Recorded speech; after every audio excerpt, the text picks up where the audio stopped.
আউযু বিল্লাহি মিনাশ শাইতানির রাজিম। আসসালামু আলাইকুম ওয়া রাহমাতুল্লাহি ওয়া বারাকাতুহু। কোরআনের ইসলাম মুসলিমদেরকে বিশ্বাসঘাতকতা করতে নিষেধ করে, যে কোনো ক্ষেত্রেই হোক না কেন।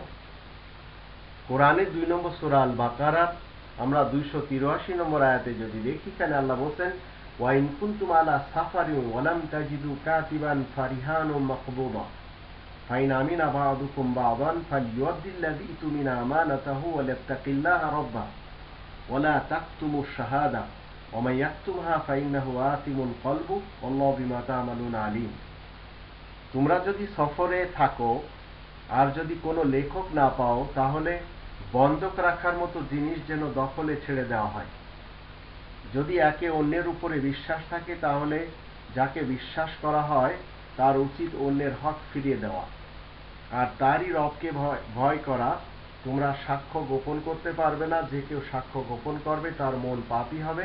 তোমরা যা করছো আল্লাহ তা জানেন।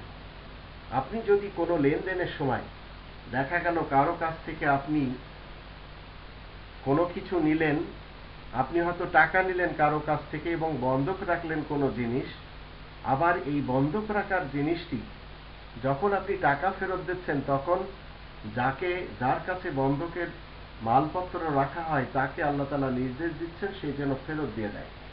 কারণ বিশ্বাসঘাতকতা, যার উপরে বিশ্বাস করা হয়েছে, সেটা বিশ্বাসঘাতকতা করা শিক্ষা ইসলাম অন্তত দেয় না।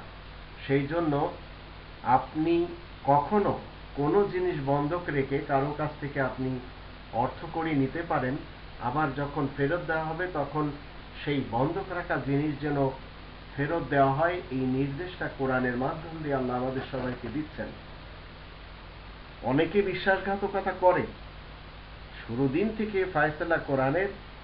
যারা বিশ্বাসঘাতকতা করে তাদের জানা উচিত যে এটা আল্লাহ তাআলার পক্ষ থেকে ভয়ানক একটি কর্ম, আর এর শাস্তিও ভয়ানক রয়েছে। তাই আল্লাহ বলছেন, তোমরা যদি সফরে থাকো আর যদি কোনো লেখক না পাও, তাহলে বন্ধক রাখার মতো জিনিস যেন দখলে ছেড়ে দেওয়া হয়। যদি একে অন্যের উপরে বিশ্বাস থাকে, তাহলে যাকে বিশ্বাস করা হবে তার উচিত হলো অন্যের হক ফিরিয়ে দেওয়া, আর তারই রবকে ভয় করা। তোমরা সাক্ষ্য গোপন করবে না, যে কেউ সাক্ষ্য গোপন করবে তার মন পাপী হবে। তোমরা যা করছো আল্লাহ তাআলা তা বেশ ভালো করেই জানেন। তো এই যে শিক্ষা, এই শিক্ষা মূলত মুসলিমদেরকে ইসলাম দেয়, আর মুসলিমিনরা এই ইসলামের শিক্ষা নিয়ে চলে। তাই মুসলিমিনদের মধ্যে বিশ্বাসঘাতকতা করতে কাউকে কখনো পাওয়া যায়নি, পাওয়া যাবেও না। তবে অন্যান্য সমাজের, অন্যান্য ধর্মের লোকদের ব্যাপারে আলাদা।